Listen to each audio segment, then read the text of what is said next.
Welcome to this week's episode of Taco Tuesday, where we take action and crush obstacles. Before we get started, let's just talk about the elephant in the room. Yes, I have a little laryngitis, so I apologize that this video is being recorded that way, but there's nothing I can do about it. So moving on. The last few weeks we've been talking about the holidays in our series here in December, and last week we talked about giving as a concept and how we can use that to get unstuck. This week I want to talk about the other part of that, which is receiving. Several years ago I was having coffee with a friend of mine, and I was telling him about this person who'd given me a gift, and I had just kind of felt uncomfortable, like I couldn't receive it. And my friend pointed out something to me that was really important, and it stuck with me ever since. And he said, "Kathy, your friend who wants to give you this wants to do that in part because they get pleasure out of that. And when you don't allow them to give to you the way they want, you're stifling their pleasure and you're stealing their joy."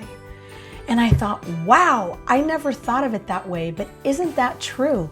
Don't we get so much joy from giving, like we talked about last week? Therefore, it's important for us to be good receivers as well. There could be a lot of reasons why we're not comfortable receiving gifts. Who knows, whatever your reason may be, it could be totally different than why I was uncomfortable at the time. But the bottom line is we need to be able to receive. And I got reminded again last week, somebody gave me a compliment and I deflected it. And they called me on it in the moment. Why can't you receive that compliment? What's your problem with that? And I really had to step back and think about it. So one of the things that this can do for us when we're feeling stuck, when we can actually step back and get outside of ourselves just a little bit and maybe expand our comfort zones just a little bit to receive, you never know what that can open up for you. Maybe you're receiving something that can actually change your life. Or maybe it's just receiving of words that you struggle to believe about yourself, but they could actually be like water to the desert ground and can cause something beautiful to grow out of that when you receive those words or those affirmations, whatever it is somebody wants to give you.